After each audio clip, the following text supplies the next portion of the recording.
Assalamu alaikum. Barka da zuwa wannan YouTube channel ta mai albarka. Darasinmu na yau shine yadda za ku cire kuɗi daga Bitget ta hanyar UID ko kuma mu ce ta yadda za ku withdrawing ta hanyar amfani da user ID. Ku biyo mu cikin wannan bidiyo insha Allah har ƙarshe. Kaɗan daga cikin fa'idar a tura kuɗi ko cire kuɗi ta user ID, duk abin da za ka cire free ne, kuma za ka iya cire mafi kankanta tun daga kan dala ɗaya har izuwa a sama. Duk abin da za ka cire free ne.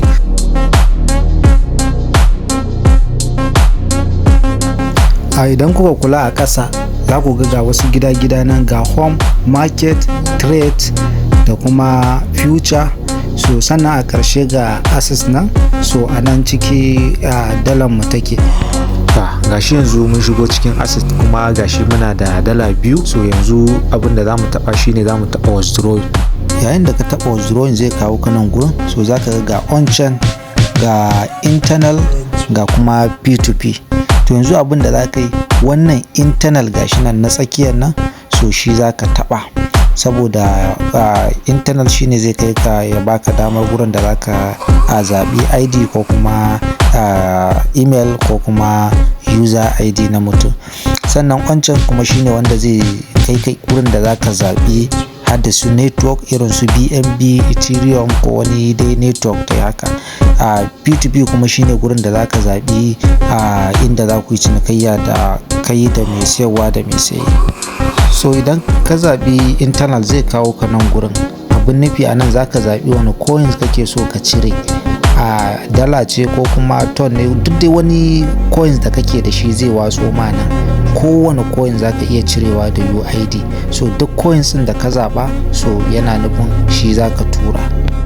So yanzu gashi nan ni dai na zaɓi dala domin dala nake da ita.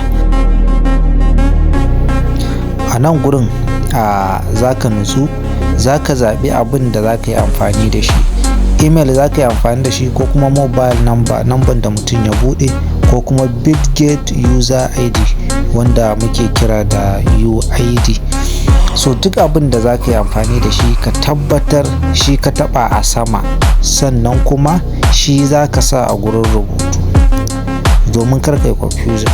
So idan kar ka zaɓi email ko kuma kar ka zaɓi mobile number, ka je ka sa UID, so transaction ɗinka ba zai yi ba. Kar ka zaɓi email sannan kuma ka je ka sa UID, transaction ɗinka ba zai yi ba. Kar ka zaɓi Bitget ID ka je ka sa email. So duk abin da ka zaɓa, so shi za ka sa, ka tabbata. Ni yanzu na zaɓi ID domin da shi zan yi amfani, kuma already na riga na kwafo shi. Yanzu gashi nan na taɓa gurin rubutu na danne, zan yi paste. So gashi nan na danne shi, yanzu gashi na yi paste. Sannan sai ka sako ƙasa, sai ka sa adadin abin da za ka tura. Yanzu na da 2.3 wani abu dala, amma zan sa 2.3. so sai ka taɓa wajen withdrawing. So kana taɓa wajen withdrawing zai kawo ka nan gurin da za ka yi confirming. So za ka taɓa nan gurin da za ka yi confirming, so dan ya tafi. So na taɓa, amma ya kawo ni ya ce sai na sa authenticator, kuma gaskiya ban saita authenticator ba. Amma so zan dan tsaida bidiyon, idan na je na saita authenticator, so zan dawo sai na zo na ƙara sa mana wannan bidiyon insha Allah. Kuma insha Allah zan mana bidiyo kai tsaye yadda za a ke ɗora Google Authenticator akan Bitget da ma duk wata exchange. To za ka taɓa confirming.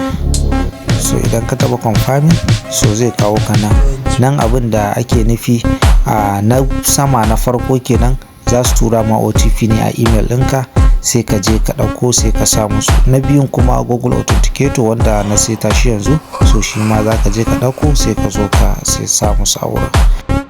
Sannan yayin da ka shigo cikin email ɗinka, ko da baka gan shi ba, so sai ka yi refresh.